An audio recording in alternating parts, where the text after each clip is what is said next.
Hello there, and welcome to Talking Nerdy, the show where we take various story arcs and events from current comics and we cover them. I'm your host, Obi-Wan Jabroni.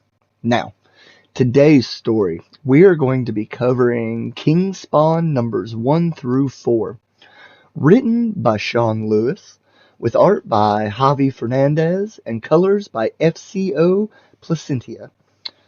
The first of the new ongoing series spinning out of Spawn's universe. The horrific death of dozens of children sends Spawn on a hunt to piece together the puzzles laid out before him. So, with that, let's start talking nerdy. First up, we have King Spawn number 1. Now, we open at a school and we see a teacher sitting with a group of kindergartners telling a story. He stops and sets a timer on his phone, and one of the kids asks why his phone's beeping. And he says, "Don't worry, there's not much time. You need to hear this. Now listen up. This is all about you guys. Happy shall he be who taketh and slams thy little ones against the stones. This is how they always start, by targeting, then festering, is a spectacular fashion, as they can on those too innocents to defend themselves. And the saddest part is humanity is unaware that heaven and hell have been attacking them for centuries. Sometimes just for sport, other times with specific purpose, to draw out their enemies." Now, his phone beeps the last time, and the whole school explodes, killing all the children and the teacher. And we switch to a few days later at a cemetery. Spawn and She-Spawn are standing on a hill watching the children's funerals. And She-Spawn says that the teacher has a 30-year-long clean teaching record, and that Mark is trying to find a connection to the bomb and the shadow players. And Spawn pulls out a piece of rubble that has a symbol on it and says, "I found something in the rubble. It's called a sigil, and that symbol tells the whole prophecy of what the person behind this is planning. I've not deciphered it yet, not completely, but part of it says this won't be the only attack. I'll need other shadow agents to decode the rest." And they sit there and continue to watch the funerals. And we switch to later that night. We see the Archangel Raphael, who has been posing as a senator in New York, in his office with the demon Leviathan. When Spawn appears from the shadows and pins the demon to the walls and throws the sigil to Raphael, demanding he read it for him. Raphael says that it's blueprints for a plan, following Psalms 137, and that Metatron is the one behind it. Spawn throws the demon down and asks where he is, and Raphael says he is in New York. And we switch to later that night. Spawn enters his old alleyways, and enters a building on the corner where he first appeared as the Hellspawn on Earth again. And he says, "Metatron, I know the lore. He was born human, but somehow conned his way into becoming one of God's hand-picked angels, the only human to ever do so. He ended up like I did, a pawn to be toyed with by his master. But he chose to stay an angel. That's where we differed. He actually liked being a servant, being near God, and one of his goals had always been to bring the head of a hellspawn to the altar of his God. But why now? If he's been here all this time, what's taking him so long to make his move? And why use children for his bait, when there's plenty of adult targets to choose from? And once I find him, then what? Metatron's vocal cords can damage human ears with a whisper. Don't know what they'll do to my symbiote-covered ears. Haven't checked down here in a while, though. Not since they abandoned the construction that sits right on top of this dead zone. The plan was to hide this portal, even if it's invisible to the naked eye. I got dumped here when Malboja first turned me into Spawn. A light? Even this seems too obvious for the pompous ass like Metatron, which makes this a trap." And Spawn enters a room that has blood and guts everywhere and writing all over the screen just saying, "Here lives Metatron. He wasn't for our case." And what he sees stuns Spawn like a few things ever have. The body of Metatron is splattered everywhere, and the body literally ripped limb from limb, making him just a pawn in all this, too. And whoever did it wants to show Spawn how powerful it is. The kids, New York. Now this, someone is letting Spawn know that their dead is settled with him. But who? Who the hell is doing this? Sorry. And we switch to elsewhere in Brooklyn. Deep below the city in an old subway tunnels, we see hundreds of cultists standing before a shadowed man in a chair. And the man says, in Leviticus, he says, "Eat your flesh of your sons." God told us that he would kill the firstborn sons of Egypt. That was his way of righteousness. And in Psalms 137, the Lord implores us to do what? And all the cultists in unison cheer out, "Smash the heads of the little ones." Precisely. And so, my flock, we'll leave a pile of bodies so high the entire world will mourn.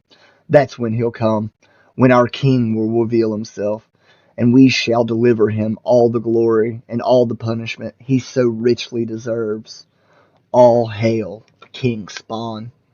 And that ends our first issue. Taking us to King Spawn number 2. Now, we open in an unknown location, and we get a monologue from the mysterious man that we learn is Billy Kincaid, speaking to his cult. Your time grows near, my flock, when all of you shall rejoice and all of you shall rejoice, knowing that your devotion and personal sacrifice will be rewarded. For those who submit themselves to the transformation, your souls will be the first to enjoy the fruits of your labor. But that mountain has never been going to be climbed with Metatron as your leader. His plan was guiding you much too slow for you to attain the status you've all been craving. But as you've been taught, it can only come with the harvesting of the innocents, the babes of this world. They are the ones that will set you free, that will let everyone finally understand what we have all been struggling for, that we are the true rulers of our destiny. And the one thing that will complete your transformation is to get your new leader, your new king, to remove his blinders and let him see the righteousness of our goals. Your leader must commune with you in both the physical and spiritual way, which means he must also be like us, willing to make an example, a sacrifice of the young soul that wants so badly to be the servants in his new order. That leader is Spawn, and yes, he shall come to our side, because no one knows our king better than Kincaid. At the first, to begin doing our great work, I was able to show everyone the power and value the babes could bring us. Then Spawn, the king, came.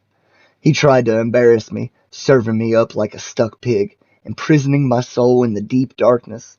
But that darkness changed me, transforming me into the master you now follow. It also gave me a doorway into our future, where I've seen what the Hellspawn will become, and what all of you will become. And it is glorious. Now, we switch to elsewhere at Spawn's hideout. And Spawn is sitting at his computer when She-Spawn walks in and asks how it's going. Spawn snaps and punches a hole in the computer and walks out, telling Mark to take over. She-Spawn follows him outside and says, "Can I give you some advice? Well, I'm going to give it to you anyway. You're not the only one involved in this case, so stop trying to do it solo. We all want to nail the bastard that did this. Just give us a chance. Like, give Mark the sigil you found to Mark. He's smarter than both of us. Let him run it through his computer matrix while you and I go hunt down the piece of shit kid killer. What do you say?" And Spawn screams out, "No! You helped Mark with his computer puzzle or whatever he does. Otherwise, this one is mine." That's bullshit. You know you need us, otherwise you wouldn't keep us around. So get over yourself. And if you get lucky, we might even stick around long enough to bring you some closure. And Spawn hesitantly agrees. And we switch to the next day in Washington, D.C. Spawn is walking down the street with his suit hid. Sorry. Um, Spawn's walking down the street with his suit hid, and he says, "We've searched the book of Psalms. Those passages were originally written as songs, meant to be sung as celebrations through though it's hard to comprehend. How Dash the Heads of the Babies was meant to lift the spirits. That's quite some tune. What scares me is the book of Psalms has more prophecies than any other in the Bible. The second coming, the crucifixion, the resurrection, the ascension, all of them talking about making a new world, leaving the past behind and crowning some new king. So if that's the roadmap, this might just be the beginning of the slaughter, or a very crude way for heaven and hell to draw me out into the open. Either way, somebody's leaving clues they want us to follow. Mark and Jessica don't know, but I need someone I can trust more than them. Unfortunately, the only person that qualifies me for that role might not want anything to do with me, and most of the time I feel the same. Current circumstances, though, tell me there's a mutual benefit in declaring a ceasefire. I'm hoping Terry will feel the same. We were once very good friends, especially during our military time, but when he married my wife after I died and gave her children, things were never the same between us." And Spawn walks into a restaurant and sits across the table from Terry. Terry asks about his daughter Cyan, and Spawn said he hasn't talked to her recently, but he's been keeping her out of this entire mess. And Terry slides him a dossier and says that the CIA came up with a partial list. And Spawn says that he needs to be careful. The shadow players have probably infiltrated the CIA as well. And Terry gets a little bit pissed at him and says, "I don't need a lecture. Like I said, I'm here for Cyan. And because whatever it is between us, we both loved Wanda, and somehow I can't shake the feeling she didn't die accidentally. The more I think about it, the more I'm convinced her death was an accident. It was planned. And now, because of that, my own daughter won't talk to me. So right now, you're the only link I have to her, and I hate you and I hate that because of you. Sorry. She's now in danger, and I don't even know what that means for her." And Spawn says, "I do, and it's not good. I'll be in contact soon. Starting tomorrow, you and I are going to do everything we can to make sure that nothing ever happens to Cyan or your twins." And we switch to the next day outside the Capitol building. Terry and Spawn are hiding in the crowd, and we learn that Mark had deciphered some of the sigil, and that this place and day were very important to the prophecy. They creep through the crowd when two people pull off their coats and pull out guns and start to unload into the crowd. Spawn dives in front of the assailants, taking all of the bullets and sending his chains out to grab them. One of them pulls out their phone and sets off a bomb. Spawn quickly wraps her up in his cape and contains the explosion. Spawn approaches the attackers' bodies, and Billy Kincaid's face appears in the reflection, saying, "I knew you had it in you, Spawn. That only you could destroy innocent victims better than I. And those actions, they'll bring the flood of servants from around the world to serve at your feet. Thousands of us will come out of the woodwork, all wanting to be just like you, to have the strength and the courage to slaughter the baby lambs. Thank you, my king. Thank you for showing us the way." And he bursts into laughter. And that ends this issue. Leading us to King Spawn number 3. Now, we open up at Spawn's base, and Terry and Spawn are looking over all the information they have on Billy Kincaid. And Terry starts to flip out, asking where his daughter is, and if Spawn is keeping her away to get to him personally. Spawn smacks him to the ground, and Terry looks up at him and says, "Look at what you've become. You're pathetic." And Spawn, in a rage, says, "You want to know what I've become? I've become angry at everyone and everything that ever tried to control me. I left my wife to fight their war, and then I became a problem to them. They had me killed. That's why my country did to me. That's what my country did to me. They murdered me so I could become a pawn in some bullshit war between God and Satan. I didn't want any of it. And you know how they tried to get me in line? Do you? They killed Wanda. We both lost a wife because of them. And they'll kill Cyan too if they find her. That's not going to happen. This is a war. And if you want to start stopping what they're doing, then get mad. But to direct it at them. They're your enemy, not me." And Mark walks in and interrupts them and says that he's found something. And they all go and meet She-Spawn at the computers. And she says they found the ice cream truck registered to Kincaid, and it had just mowed down a group of pedestrians.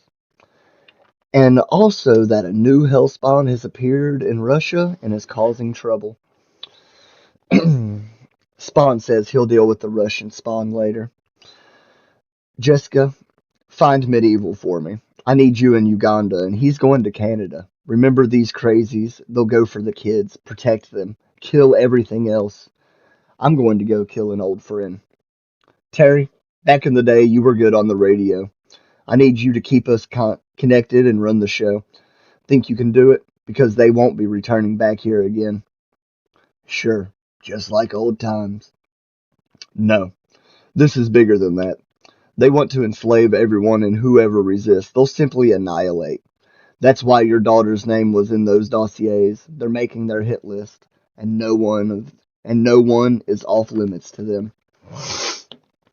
And we switch to later that night. Spawn approaches the house that Kincaid's truck is parked at and charges at the guards, easily taking them out and going inside. He goes to the basement and sees the cultists in a circle around a dead boy's soul that they have trapped in the circle. Spawn screams out that they were children and lashes his chains out and starts to take down all the cultists.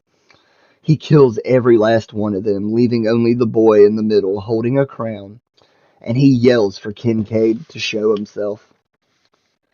Kincaid comes out of the shadows and smacks Spawn to the ground and grabs him, saying, "The Lord once told us, assemble the people to hear my words so that they may learn to fear me for all eternity. And that fear, dear Spawn, is the thing I feed them, so they will obey everything I say. So kill them all if you want to. I'll find more. But the boy is mine." "Look, Simon, like I told you, your king has arrived. He's not going to save you. He's here to destroy you and everything else in the world. But I'll stop him, just like he stopped your soul from leaving because the portal to heavens and hells are closed. Closed by him. He is the reason for Psalms 137. His power kills children with ease. He can even kill you, sweet Simon. I won't let him. You and all children belong to me. Only one of us can be your master. I need your souls, not him, because I don't have any left. I gave them away for my freedom, so I could come here. The one that freed me, who transformed me, says this hellspawn would try taking you from me. He tried taking all of you." And during the speech, he is just absolutely pounding on Spawn, and he eventually rips him apart. But Spawn uses his suit to go inside of Kincaid's body and burst out of his chest. And he falls over. Spawn approaches the boy Simon, and he asks him to try on the crown. Spawn says maybe later, but before he can continue, Kincaid's mangled body raises and grabs Spawn's head, slamming him down and putting the crown on his head, and ending this issue. Taking us to our final issue, King Spawn number 4. And we open up at Billy Kincaid's base. Kincaid has Spawn pinned to the ground and says that Spawn needs to take the throne. It's his destiny. And Spawn gasps as he gets flashes from the future. In a flash, Spawn sees an entire future unfold. He sees himself dragging others into battle. He sees a lifeless Terry hung up on a cross. A world where brothers are at war with brothers. A universe waiting to see what he does. With a woman he'll never be able to reach as locusts cover the earth. And Spawn is lord of it all. But for now, that's not Spawn's focus. Destroying the monster in front of him is, because nothing will ever justify the slaughter of children. Spawn knows it's a trap, that Kincaid, for some reason, wants him to unleash his fury. Spawn is more than willing to fall into that trap, and he won't attempt to get out of it until his enemy is nothing but dust. And Spawn snaps out of it and unleashes his fury on Kincaid and starts to viciously pound him until he is nothing but a pile of mush and bone. Simon comes and offers Spawn the crown, and Spawn says he doesn't want it. When the Oracle, who is Gaia's right-hand man, appears before him and says, "Your world is on borrowed time. My mistress Gaia is coming. That's a certainty. The only question left is when. When she does, her judgment will be harsh towards those with power who stood idly by. My master is not blind. She's been watching quite intently. She grows impatient about this war and how it tears apart her planet. Her garden's greed. Her garden. Greed, human or otherwise, has led to poisoning your air and lands. Unlike so many of you, Spawn, she'll not remain idle herself. She's wiped it all away once before. She'll do it again. And all you fought for will be gone, including you, Simon, and Cyan, and Terry. Everyone but everyone. But where will they go? Your friend Spawn locked the dead zones, wanting to keep evil away, but he never stopped to think he'd also trapped every human soul, hoping to leave this plane. Instead, he's cursed them to an unwanted purgatory. Except one has found their way in and out, haven't they? And soon, he'll transform into your greatest enemy. They will tempt you to Spawn, offer you everything you've wished to get the child. We both know that isn't true. If you really want to protect Simon, let him come with me." And Spawn agrees, and Simon and Oracle instantly disappear. And we switch to Toronto, Canada.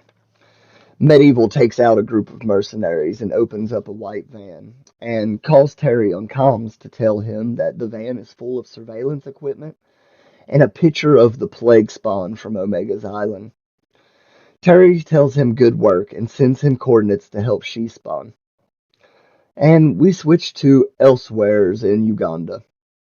She-Spawn is running through the woods with a group of children that she has saved, and she gives one of the kids a gun and slips into the shadows, coming out behind the mercs and starts taking them all out when a portal appears next to her and Medieval Spawn joins the fight, followed closely by Spawn. And they all together make quick work of the remaining mercenaries. And Spawn says, "Haven't been back to Africa in a long time. The Oracle said everything Psalms does is to manipulate me, that they intentionally wanted me here. But why? First a place near my childhood neighborhood, then Washington, now here, in the same jungle I took my last breath as Al fucking Simmons.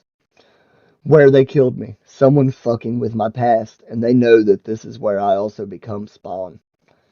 Search the bodies, look for anything connected to Botswana. Just do it. And when you're done, get coordinates from your visual on that Spawn with the black spikes. I'll meet you at the base. We're heading to Russia. Do what you have to do." And he leaves and ports to his base and tells Terry that he has to come with him immediately. And that ends the issue. I hope you enjoyed the video this week. Join us next week as we cover X-Force number 22 through 25. As always, thanks for watching, and remember to like, subscribe, and share our video to help spread the brand through the world. Also, leave a comment down below. Feedback is always welcome.